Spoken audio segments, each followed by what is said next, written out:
Hello there, good day, happy Friday. Hope everybody's doing good. Is this a little bit more mellow? Do you want to try this way? Do you want to see? Hello, welcome to Friday. My name's James. I'm not doing much. Just kind of chilling out, man. Ain't got no reason to be enthusiastic, man. It's all good. Everything's good, man. Let's just chill, man. Okay? It's Friday, November 7, 2025. You're listening to James True Live.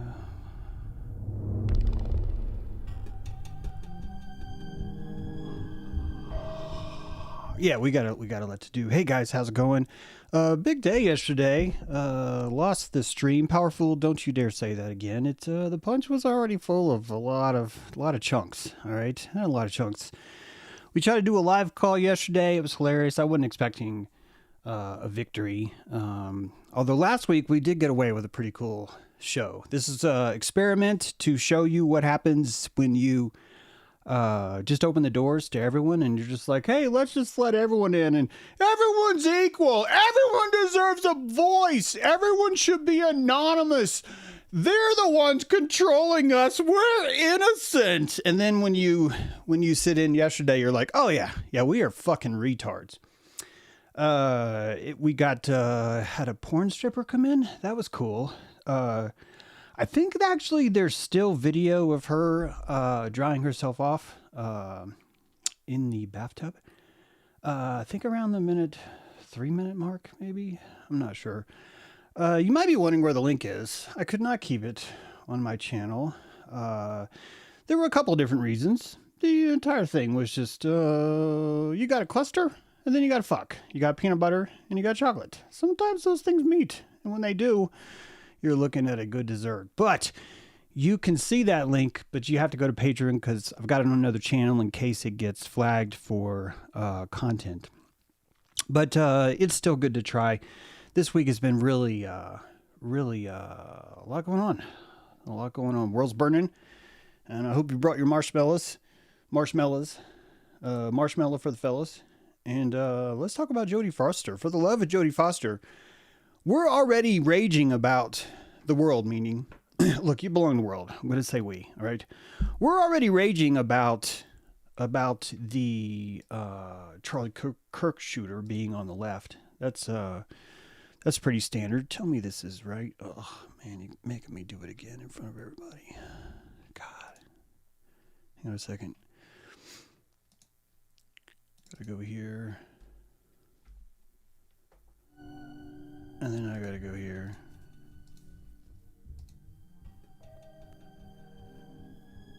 Then I gotta go here. Who killed Jodie Foster? Was it John Hinkley? Was that who did it? Was it? Come on, there. Was it John Hinkley Jr.? Did he do it? No, he didn't. He didn't kill Jodie Foster. What John Hinkley Jr. did was he shot the president. I think it was Reagan. Pretty sure it was Reagan. He shot Reagan, and it actually looked like it really happened. In the old days, when I was growing up, school shootings were actually like kind of real, like a lot of the times. Like first of all, we didn't have school shootings, but we had president shootings. And although we can talk about Kennedy, most of them are real. It was a different time. Pepperidge Farm remembers when presidential assassinations were real. Pepperidge Farm remembers until he has Alzheimer's because of the lead in the water. But the neurotoxins are gone, thanks to Kennedy. Now there's only 999 left. So the idea is that Charlie Kirk was killed by a leftist, a militant leftist Antifa, and everyone just is assuming this is correct. And I just wanted to point out that even though there's been new information today, the odds of the shooter being a Republican white male's son from a wealthy background who feels disenfranchised and wants to impress a lady, and so he shoots someone in the face. This is both these guys. Same MO, same mode. The only MO that you're going to be able to argue with me on is you're going to say, well, James, he didn't shoot it to impress a girl. He shot Charlie to impress a trans girl or trans woman. And you got me there. That is the one single thing that's different. Everything else is the same. And we don't really accept a mental health scenario in this world. Trump has a very strong, very specific stance, I should say, on health. Like he's come out with how he feels about what health is. Here's his position. This is Trump's position on health. This was taken a few days ago. And there's a dude collapsed on the floor behind Trump. That is the senior advisor to the butt-chunky, bureaucratic, butthole munching committee on the international fight for butt munchers. That's probably what it is. It's probably something like that. Someone look it up. If you want to correct me in the comments, let me know. And this is his stance on health. And so when we even discuss things like mental health, it's not really ever in the conversation, especially when it comes to gun rights. At no point have I ever heard a discussion where the mental health part of who has rights is kind of just glossed over. If you have the right to a gun, which I don't believe that you need a right to the gun. I'm going to be honest with you. I don't think that any of us need gun rights at all. I'm not suggesting they be taken away. I'm just saying that I think it's a farce. You can 3D print a gun. You can make something so much more potent and powerful than a gun. But when we treat guns as this is the furniture of violence, then it gives you power over violence because you've placed all of the violence into the steel barrel because it's got like a hole and you're just like, get in there, American violence. And you're churning butter. You're churning butter at this point. You're cramming all the violence into the gun barrel hole. Then you're like, this is the thing that holds violence. And to be fair, it kind of works. A lot of people are kind of dumb and they cannot think of any other kinds of violence. So they would be inclined to only go out and purchase a gun and then commit violence that way. And so it ends up kind of being a self-created prophecy. But until you learn to see the world through the oracle mythology, I don't know if you'll ever really know how that works, if it makes sense, right? So before we go on, guys, you're not supposed to agree with me. And I hope that you will not deplatform my show when I say things that bother you. But both these guys are guilty. Both these guys are guilty of capital offenses. And that if the climate was just slightly different, both these guys would be executed by our laws. And not once is anyone ever discussing the fact that a lot of Americans are committing treason. Insurrection and treason. I'm guilty of this. I have a video called The Man from Katua. I commit treason in that video through words. I commit insurrection. It's all written in a contract. I shouldn't have fucking said that because my face wasn't actually on it. And that we don't live in a climate where we're taking anyone seriously because we love the idea of free speech, where no one is responsible for what they say. Candace Owens was born a man. Candace Owens was born a man. And this is being covered up by Candace Owens' fans. I know it's covered up because when I tweet Candace Owens was born a man, no one's spreading that truth. No one's out there going, oh my God, we need to investigate this. No one's questioning it. No one's suggesting it at all because that's not really what we're doing here. It's actually not really what's happening here on our beautiful Turtle Island. If you're taking money from a foreign country and you are using that money to shape the politics of the nation, and you are not disclosing that this is who your loyalty belongs to, this is called insurrection. This is called treason. These are punishable by death. Both these guys committed, not me. I didn't do it, I swear. These guys both committed capital offenses. And I completely understand if you're like, what the fuck? I get it. And I appreciate you listening. My point is not to say let's have the government execute people. I personally do not believe in capital punishment. I know a lot of you, maybe you're like, well, fuck you, man. I should kill you for saying that. Or maybe it's not even a lot of you. It's fine. I know what that slippery slope is. I've seen the slope. It's slippery. And it becomes even more slippery when you put certain people in charge. Even more. John Hinkley Jr. was John Warnock Jr., born May 29, 1955, attempted to assassinate President Reagan as he left the Hilton Hotel in Washington, D.C. on 3/30/1981. It was later revealed that he was trying to impress Jodie Foster, who was portraying a 12-year-old sex worker on the streets in the 1976 film Taxi Driver. He is now free. Not only is Hinkley free, he has a YouTube channel.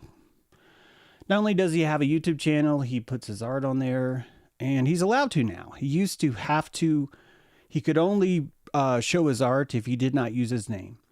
The clemency's been granted. He's done his time. He's considered sane now. No one has any issues with this guy being on the street. He probably can't buy a gun.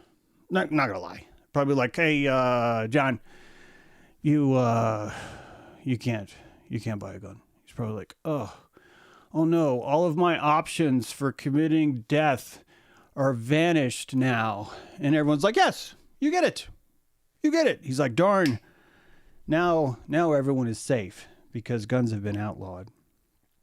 And this is why I don't really believe in gun laws. It's the same thing. Same reason why I don't really believe in borders, which we'll get to. If you stay with me. If you stay with me, we will impress Jodie Foster. Yeah. Did I misspell Jodie? No, I did. I misspelled Jodie Foster in the title of today's show.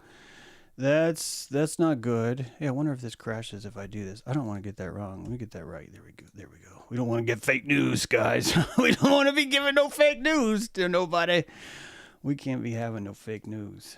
So, he's kind of a pedophile. Sort of had a thing for the portrayal of younger women. Felt that if he could assassinate a president, it would impress her. Why? Because in the movie Taxi Driver, the main character, Robert De Niro, who played a taxi driver, not going to give away the plot there, but he was considering and plotting to kill the president. This is an example of proto-consciousness. Look in John's eyes. Looks like J.D. Vance, doesn't it? Looks like fucking J.D. Vance, doesn't it? That's not the point. I just saw that as I was talking. James, stay on track. Look in his eyes. This is a proto-human. You can call him a psychopath, but you're missing it. You're missing something important. You're missing someone that doesn't know how to be alive yet. Although it says he killed one victim, he actually killed two. I only know this because the second guy, the security guy, he just died, and he's had injuries for like 30 years now. So technically he's killed two people. This is a proto-human. It's not someone who was finished. It's someone who doesn't know what a self is. He doesn't have a contextual framework for society itself. And more importantly, he's surrounded by liars lying. And he's surrounded by a Hollywood that's lying because actors are just lying. I'm not here to burn Hollywood. I'm here to tell you, although Disney is owned by the crown, that's weird. But anyway, their land is owned by the crown. That's interesting, isn't it? But that this guy doesn't know who to be. And because he doesn't know who to be, he wants to be famous. He wants to do stuff. He wants to have things happening.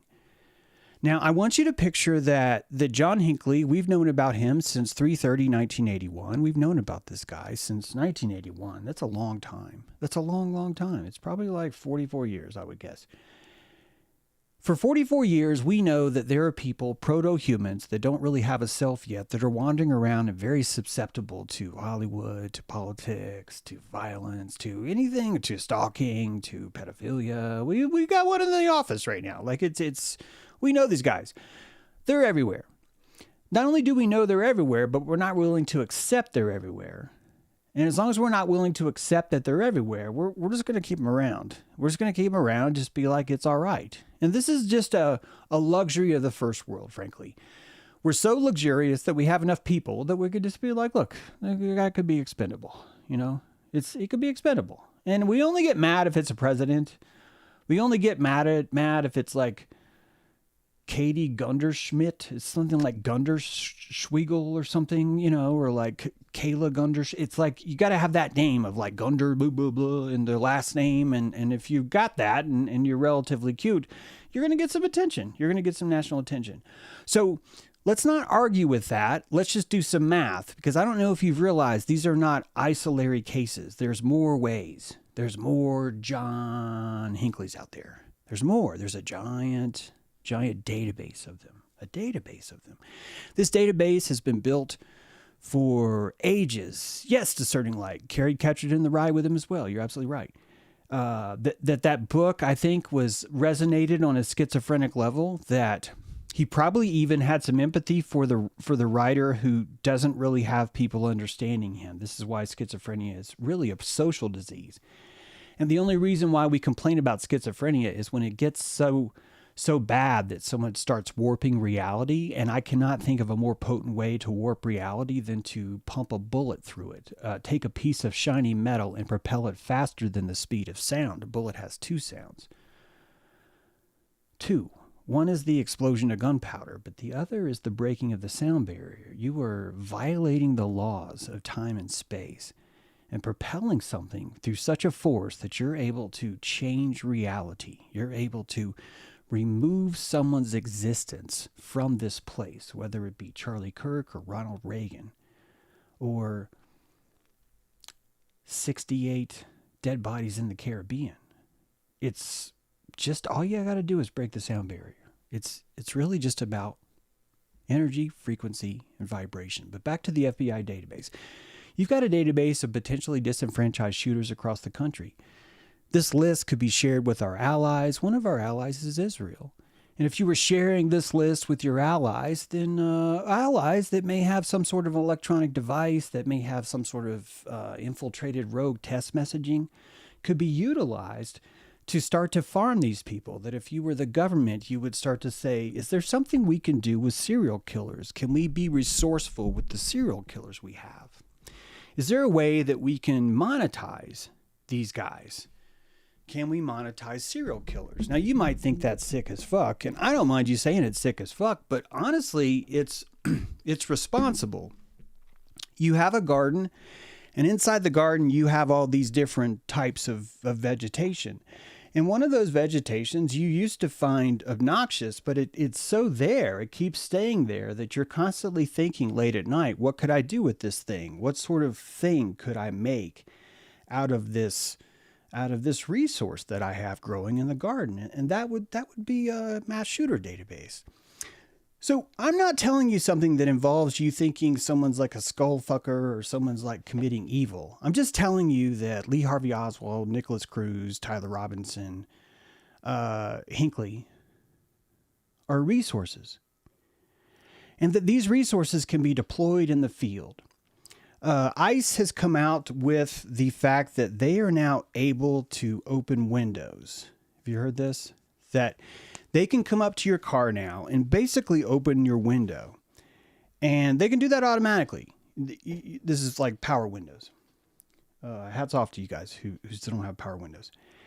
And that this same technology we've had for a long time. And that the FBI has known about these techniques for a long, long time. One of those techniques is probably I can shut off your car. Every car has a computer. That computer is by law mandated to have an interface device. Excuse me, that interface device is, I forget what they call it, but forgive me, it's a plug underneath your dashboard. And that dashboard can be tapped into insurance, can be tapped into all things. But basically the point is that any modern car after a certain year was required by law to have this sort of device. And that device could be hackable. It could be hackable through a very rudimentary means. I'm not even suggesting that the cars manufacturers themselves would be like in on it. They could be. There's nothing wrong with conspiracy. But when you start to realize that conspiracy is the gun in my analogy, conspiracy is as long as we can eliminate the people that are conspiring, our world will be safe. And I'm arguing that I would think that most of this is chaos magic, which means no one's conscious of it. No one's technically conscious of what's happening. I do not think that the movie Taxi Driver was produced in order to try and kill Reagan, but a conspiracy theorist may go down that train. They may be able to build a case for it that's quite frankly profound and believable, and I support them. This is why I don't believe in objectivity through a fascist state. I don't need to believe. You have a vista. Why is that not enough? Why is that not valid in and of itself? So there is a database, and that database has resources. And most of these resources are proto-human, which means they'd be very easy to move around. They'd be very easy to manipulate. Not only that, all it really takes is proof of urge. If you're the FBI and you can prove that these guys had an urge to do something, then you have free permission to pluck them from the street. If you've been given a mandate to fight crime, for example, you would have a mandate to pull these people off the street to prevent crime. And the federal agency is a predator that's more superior than a state one. It has more resources. It has more immunity. It has better lawyers. And because of that, they're going to be able to do things that local cops can't. That local cops will try, but it won't come off nearly as swiftly, nearly as smoothly. So if you have a database that's already there, you still haven't actually done anything wrong. The FBI keeping a database of potential dangerous shooters is not a proof of evil itself. Nor is an ally of the United States who we already give We've given $8 trillion totally on the war on terror to Israel. Like 90% of that's gone to Israel. Their bombs, their everything that they do. That's $8 trillion. That's freaking huge. And that's an ally. That's someone that you trust more than anyone else. They have all the keys. And if they have all the keys, one of those keys would be the FBI. And if they wanted to do, say, something like the USS Liberty, the first place they would go to is the FBI. But the FBI has a director. The FBI is run by somebody who has lots of experience. The experience of the FBI director is unparalleled through history. This is the elite of the elite, the most psychopathically tuned hunter. I don't mean that as a sign of disrespect. So what does it mean when Donald Trump puts Kash Patel in charge? What exactly does that mean? And I would argue with you that Kash Patel is an Israeli Grim Reaper. In 2024, Lebanon Electronic Devices, there was an attack on the 17th, 18th of December. Thousands of handheld pagers and hundreds of walkie-talkies intended for use by Hezbollah exploded simultaneously in two separate events across Lebanon and Syria. This was an Israeli electronic warfare attack nicknamed Operation Grim Reaper. That's how sick these fucks are. Grim Reaper. This is a lot. Thousands of handheld pagers. It's a lot. And if you were capable of doing these things, and your man Donald Trump put the most incompetent person you could find in charge of the FBI, you would be doing your ally a favor. You would be giving the allies your keys. You would be giving someone who would come up with the Operation Grim Reaper absolute immunity and complete access to every single resource that you have, including your shooter database. How is this different than Donald Trump giving Elon Musk the keys? How is it any different than unleashing a foreign mob of young Nazis, basically rushing in to take all of your private data and doing whatever they want to do with it? The only defense is to admit it's not private. The only defense that you have to feel better is to realize this is government and I wasn't trusting them anyway. This is why I have this. I have this position I do because I want to save calories. And some people watch me because I help them save calories too. It's part of this deal. Let me see. Oh, I'm blowing it. So let's consider what DEI is for a sec. Charlie Kirk, sorry about this. Let me get to Charlie Kirk blamed affirmative action for not getting into West Point. It says he does not have any formal college education. Charlie completed probably a semester in community college. Nothing wrong with that. He has, however, mentioned that his dream school was the United States Military Academy at West Point. And he was denied admission to West Point. Kirk claims that it was because his slot went to a far less qualified candidate of a different gender and a different persuasion. Essentially, he blamed affirmative action, and it's possibly why he opposes it now. And what's really freaking creepy about this is that DEI saved this guy from getting into West Point. That affirmative action prevented him probably from making it into West Point, which means that affirmative action actually worked. It actually worked. And this is why I'm like, guys, good luck agreeing with me. I think that that's probably challenging for many of you, just guessing on my demographic. But this is an example where something like that actually worked. And it worked because there is no law. All we have is inclinations. All we really have running the country right now is angst. I am not convinced that this guy is medically fit to be president. I know that a lot of people are like, he's unqualified, piece of shit, he's horrible, all that stuff. That's fine. But I'm not actually even trying to go there. I want you to consider a few things. An hour ago, before the show started, I saw this. The Trump administration is asking a federal appeals court to issue an emergency stay on a judge's ruling ordering the administration to fully fund SNAP. He's doubling down, tripling down on this because I think you're looking at someone who's just vindictive at this point. This is killing his party. This is killing the Republicans right now.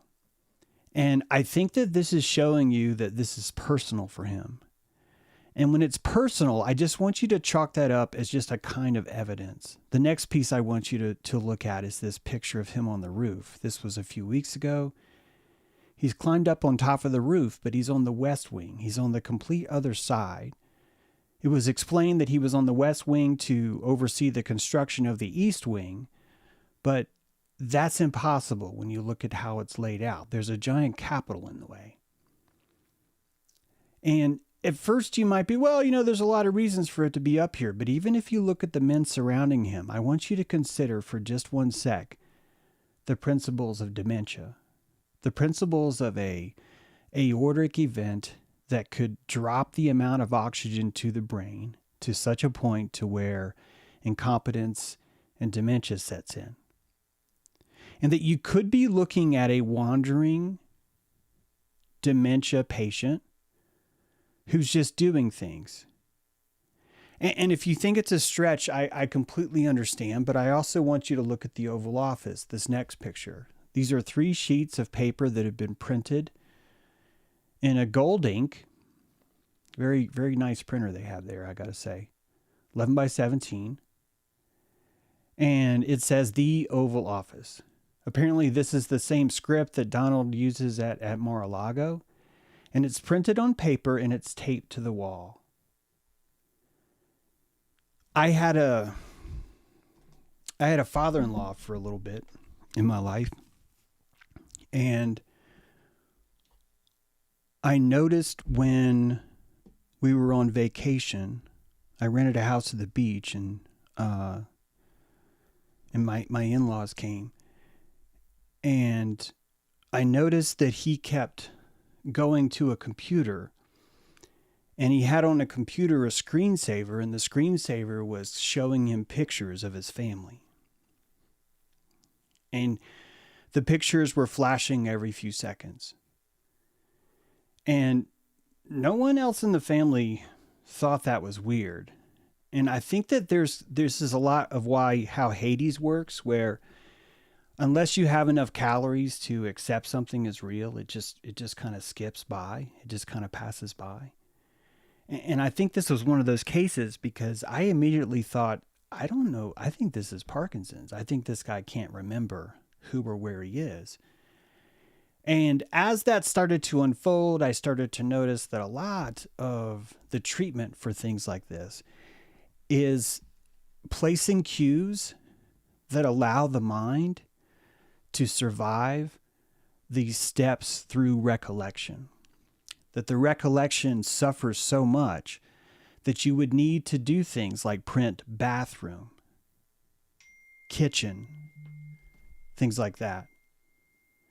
And this is a way of staying, of maintaining a health and surviving this disorder. In the next picture here, you see he's got his hand. This is some makeup placed above his hand. There's a dark spot there. And then, of course, his stroke face.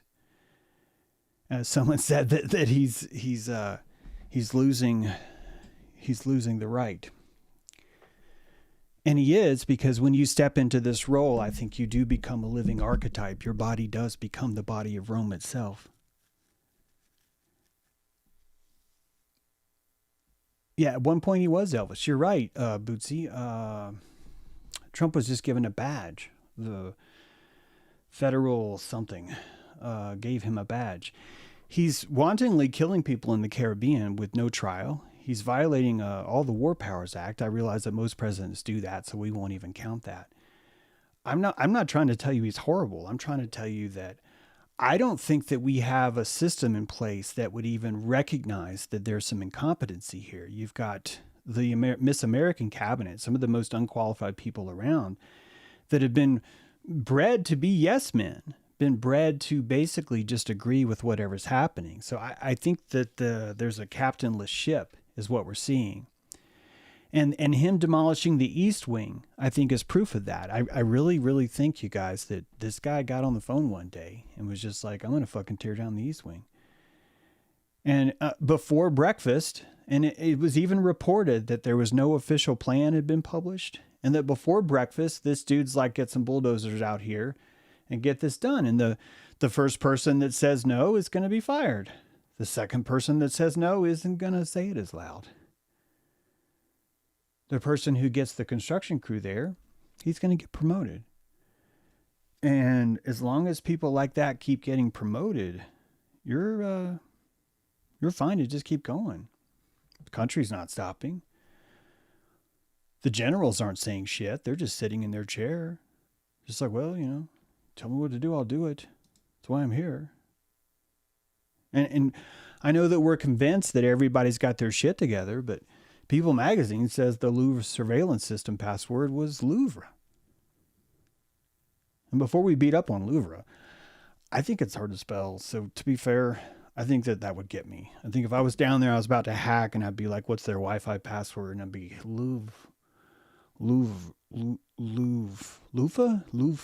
wouldn't know how to spell Louvre. So there is that. But if you're living in France, you probably can spell that. You probably can't. Could someone tell me if Louvre is French for loofah? Is that really, is it just, is that what it is? Maybe it's not, but it could be. It could be. Could be fake news. Could be. China has less despots than America. They also don't invade countries every 1.7 years. They have more billionaires per capita. They have a longer life expectancy. And the state media never teaches them to hate America. This is their brand new aircraft carrier. It was just launched a few days ago. It looks AI. It's so clean. And that these guys have been around for 2,000, 3,000 years more than we have. And they've never needed to invade a foreign country, not once. The Mongols did it twice, but that really wasn't China. China has survived every cult, from the people that cut their penis off and carried it in a jar around their neck, the Yellow Dynasty as it's called, to all these different regimes, all these different families. One of the most colloquial confederacies, just completely nuts when it came to early warfare, condensed into centralized agency, and that agency has been one of the most stable forces in the world. James, are you pro-communist? I'm anti-dementia dude walking around shooting people. That's where I am. And the ICE thing is just icing on the cake. None of this is normal. And the only way this would work is if the emperor has no clothes, which we've been talking about, and he's surrounded by people that just love to kiss his ass. Huge blow. Norway's umbrella group, Norge Fredsråd, the Norwegian Peace Council, said on October 24th that after consulting its 17-member organizations, this is about 15,000 peace activists, it will not organize the traditional torchlight procession this year because the 2025 laureate, that's Maria Corina Machado, does not align with its values. Maria Machado, which we discussed on this show, was given the Nobel Peace Prize. And shortly thereafter, a phone call came from Trump. People started being killed off of boats. And she announces to the world that she's dedicating her Peace Prize to the President of the United States. You've seen a massive amount of death in the Caribbean, obviously. Half of our nation, if not more, 31% of our electorate doesn't care. They're really enjoying their revenge. And the entire time we're trying to call it a Chinese virus and we're trying to insist that cheap Chinese crap is our next enemy. And this would be the machinations of madmen. And we're living in a nation of madmen. It's so bad that the Nobel Committee has basically revoked this. They've revoked this award. They've revoked it because it was tainted by the threats from Donald Trump. They revoked it because she destroyed the sanctity of what they felt that reward meant by her dedicating it to another oppressor and overthrowing a leader that's been elected 3 times. But the elections are fake. Yeah, our elections are fake too. You will have both sides claiming that. The idea that we can legitimately invade another country because one of them told us their elections is fake is fucked up. The fact that we're telling them they have what WMDs or their dictator's son rapes people is not grounds for us to do what we do everywhere. And I'm not saying this because it's morally wrong. We're not living in a system of morality. Our egregore is meta-moralic. I am arguing that this is directly against our idea of what a safe country would be, that we're insisting that it's all about protecting our borders, but all we're doing is making more terrorists. All we're doing is making more people find ways to destroy us so they can just go back to living. And they're looking at a country that's being run by a madman that probably has an even clearer perspective. Everyone else probably has a clearer perspective, just how fucked up this dude is, like medically in the head or whatever else. And they realize we don't care. They realize it doesn't matter. John Meintz, spelled Meintz in the source, was tarred and feathered in Minnesota for not supporting war bond drives during World War I. The violent act was carried out by residents. This dude was punished because he wasn't patriotic enough. And this is World War I. We haven't even gotten into Nazi territory. And if you get tarred and feathered, you can be tired of the feathers. You can be tired of this playing the peace eagle all the time and doing this stuff. But we're not tired of it. This is the Liberty Tree. We would call it the Liberty Tree. We would hang people under the Liberty Tree. We would utilize nationalism and patriotism to force people to accept our fascism. This is what the North did to the South. It did. Guys stopped saying it was about slavery. Why was Custer at Appomattox Courthouse for the surrender of the South? If the war was over and the black people are safe, why did Custer leave Appomattox and start killing Indians 2 and 3 weeks later? How is this saving slaves? How is this about the preservation of the Union? It's not. It's nationalism, driven by enthusiasm, driven by a desire to kill with some sort of immunity. It's immunity killings. I've been discussing this lately, that if someone really wanted to be patriotic, you would think that they would commit the crime and then do the time, and that our prisons would be very different. That the people that are committing these crimes on behalf of the nation would be celebrated. Steve Bannon has this going on. He spent 4 months in a federal prison, but now he's considered a political prisoner because he's been outlining himself that way. And that we're living in a culture with Trump where that's okay. That's more than okay. And it's more than okay because this same spirit is still here. It's just gotten stronger because we're living in the 8K world. The Bostonians paying the excise man, a 1774 British print, depicts the tarring and feathering of Boston Commissioner of Customs John Malcolm. John Malcolm got tarred and feathered twice. Twice. And there was used to be a much stronger idea of anti-tax.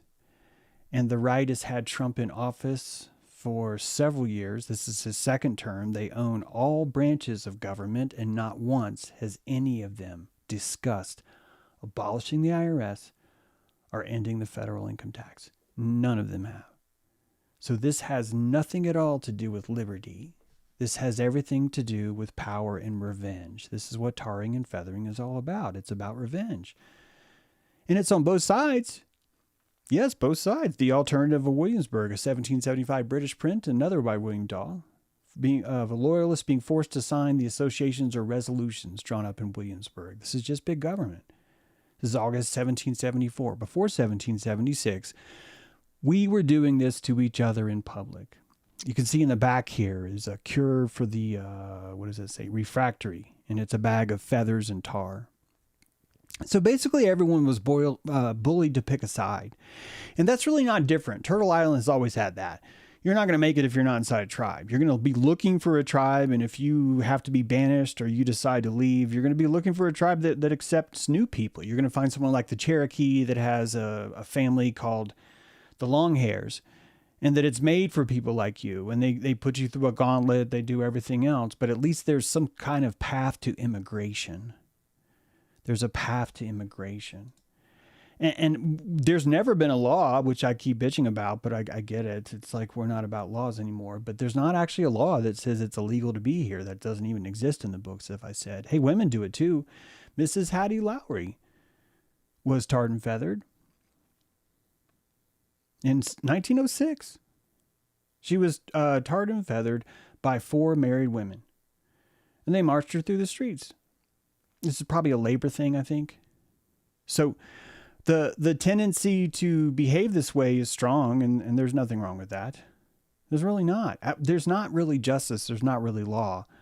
You have to kind of just look at the revenge that goes back and forth. That's really all there is. Think of the super chat, Ruby, guys. Miss Hattie Lowry, image accompanying story, female white cap chastise women from the Ada evenings. Oh, I'm sorry. This was about Jews. Sorry. We get to blame the Jews for our Federal Reserve, our Wall Street, internet spying, Hollywood and TV. We can blame them for our courts. We can blame them for cancer. We get to blame them for pornography. We get to blame them for all the money we give Israel. We get to blame them for all the sex trafficking. We get to blame them for all the fake opposition. Why would we want to get rid of Israel? Why would we want to get rid of all this? Why would we want to lose this immunity? Jews give us immunity from law, from cancer, from pornography, from wars, from sex trafficking, from fake oppositions. All these things are immunity. We would never, ever want to lose this thing. James, you're wrong about open borders. I know, I am. I am wrong about open borders. I think the wall is a political instrument that's been used against you. I think the reason why it's used against you is not because of the Jews. I think it's because a lot of people are scared. I think people are scared because xenophobia is just an epigenetic thing. It's going to take a while for people to relax. You could help people relax. You could make non-fiery news more popular. You could push against the agenda that everything's broken and we live in a prison planet. You can tell Alex Jones to fuck off. You could dismantle the entire idea that this is about globalists. I don't even know if you guys realize how much of a mindfuck that is, that someone's convincing you that there's these people that wants everyone to work together, and that's the evil guys. And the only way we're going to fix this is to keep listening to Alex Jones, and we got to pull a Candace Owens and say everyone's a fucking man. Candace Owens was born a man. She's got a little tiny little penis. She still has it. It's still there. It's there. I've seen the autopsies. I have all the proof she does. I have exactly as much proof as she does. Exactly the same. So which story is going to be bigger? Which idea is going to plant itself in the seeds? When Elon Musk came out with robots, I said, this is not a robot. It's a human. There's no robot. At no point in time is there any robot. And Marquis Brownlee says that there's robots. Elon Musk made them. This is happening. This is a real thing. And it didn't happen. It didn't matter. It doesn't fucking matter. It doesn't matter. This has nothing to do with those things.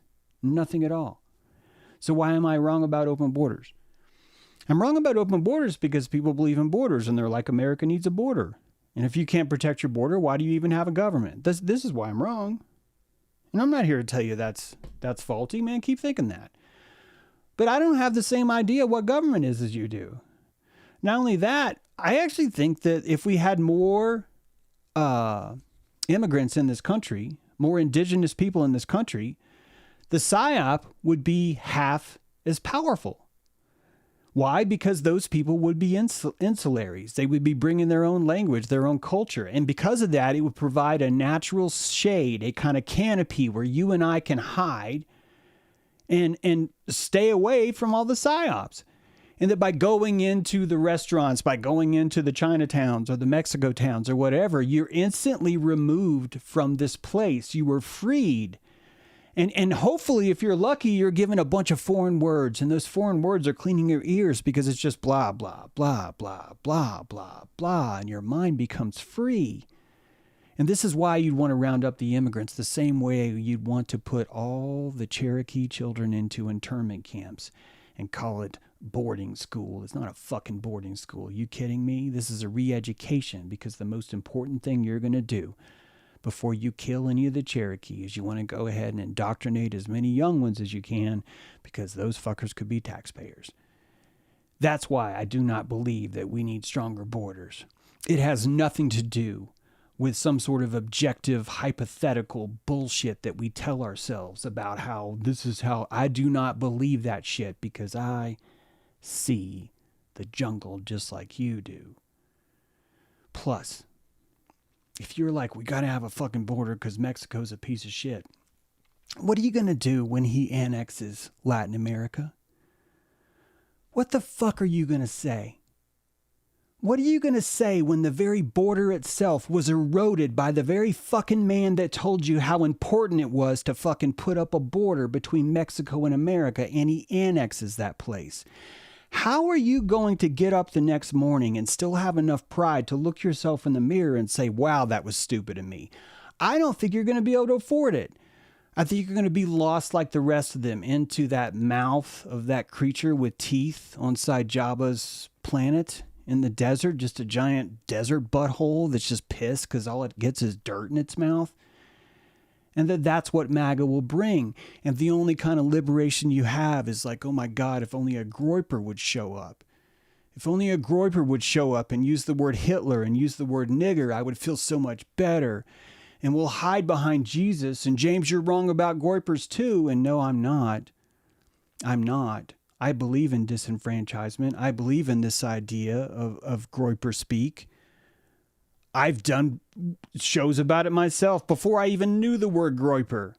I've got all this weird ass shit where I'm losing like really, really cool friends like Trey. If you're out there, you probably don't even listen to me anymore because you're colored. And I was like, dude, we got to fucking liberate the word nigger. And I'm probably reading into that, but it's so important to me that we embrace our disenfranchisement. So I am not wrong about Groyper. I understand that meaning. I think more than they did. I think I've been doing this longer than those fuckers have. Doesn't mean I'm a leader, but it means I got them to where they could stand now. Because Pepe's dead, bitch. The only thing left is this Groyper frog. And it's quite a different beast. It is very different. You have a generation that has insulated themselves, that has insisted, no one knows pain more than me. Clouds Groyper says, if a political commentator never faced the struggles of Gen Z, I immediately disregard everything they say. And this is fine with me. And when you're going to hide behind Jesus, you're going to turn water into wine, aren't you? Isn't this the real power of this? Turning water into wine. What is a Groyper? Groyper is someone who believes in a certain tenet. Many people have considered Nick Fuentes to be the head of this movement. Nick Fuentes is a kind of shock jock figure who has a lot of charisma and personality and is franchising the disenfranchised, especially white Christian nationalists. He kind of pretends that he's not really kind of certain things, but when you look at the language, it's kind of just Zionism in drag. And this is how people will say I'm wrong about this, but it is. It's the same Zionism. There's not actually a policy inside Groypers. They claim that it's America first, but there's no policy that has anything domestic. all the policy is, we got to fucking get rid of niggers. We got to get rid of all the colored people. We got to, and then when you say, well, what about this? Then they're going to tell you, well, it doesn't mean anything. That's not our real language, James. That's not our real language. Ian Carroll, this dude, he's probably great. Writes well, good presentation, high charisma. I'm sure you know him more than you would know me. And he stepped in yesterday to explain, you guys don't get it. You can't call them racist. You can't call them names. If you really want to understand the Groypers, you have to understand that the language must not be taken seriously. And then in the next paragraph, he says, what they're saying has to be taken seriously. He contradicts himself too, because he gives them all this power because he wants their attention. He wants their numbers. And I don't know if we've reflected on how much power we're giving a group by saying every word they say is meaningless, but everything they say is crucially important. Do you understand? Maybe I said that too fast. Ian Carroll's telling you, look, man, if you're going to take their words seriously when they use the N word or the R word or the B word or the G word or the X word, you're missing it. You cannot take them seriously. And then he also says, you have to take what they say seriously. And when you ask these people for some sort of, can you tell me if you were joking on that or not? You don't know. Same thing I mentioned about Gavin McInnes. This is a brilliant political move for people that don't have a fucking spine. I want Groypers to have a spine. I'm using the power of shame to invigorate them to say, you guys need to fucking tap into America first. You need to go back into the 60s. You need to go to Wikipedia. You need to look up America first. Believe it or not, you're going to find a dude named James True. You're going to find a dude named James True who was born in Virginia about 30 miles away from where I was born. And you're going to find a guy that's a political writer that was accused of insurrection and served time in prison and was eventually acquitted because he was so old that they couldn't convict him of being a Nazi. And when you start to look at his writings, it sounds just like me. Not only does it sound just like me, but he's being mislabeled as a Nazi and he's telling you about America first. This guy was shitting on Israel before you even knew what Israel was. I don't know who this is. I didn't find this and then decide I'm going to copy everything he says. I found my own name because I'm fucking like, I wish I mattered in the world. And I look up my name sometimes and I'm like, who the fuck is James True? And I start reading this history and I'm like, fuck, is this me? Is this just me? Because I don't know shit about my family. Is this my grandfather's dad? Is this some sort of cousin? Why the fuck does this guy sound just like me? And that's the only reason why I know what a Groyper is before a Groyper got here. Because I know what America First means. And I know that you're not going to fucking get there making these magical, mystical groups that get to say what the fuck they want, but never be held accountable for it. And if you want to disenfranchise someone, I cannot think of a more powerful way of disenfranchising them than letting every single fucking thing they say be powerful enough to be meaningless, but also serious at the same time. This is like people like Crow that are telling you there's 2 suns, but he can't even commit to an afternoon. He can't even just set an appointment. That shit like that is too impossible for him. Man, I got a lot more to go, but we're going to go dojo. It's time for dojo. Dojo Fridays is one of my favorite dojos. It's kind of hard to argue. We have Friday dojo with Cameron, then we have Monday dojo with Lori. Monday nights with Lori, Fridays with Cameron. We're going to jump in there now. I've got plenty more slides on this. We'll just pick it up next time. I appreciate you guys watching James True. Hope you enjoy the show. And if more of you would join Patreon, we can just go full-time more and just, have a longer show. But I need you guys to join Patreon right now. I need you to join it. I'd love to keep doing this. Thank you so much for watching James True. We'll see you next time.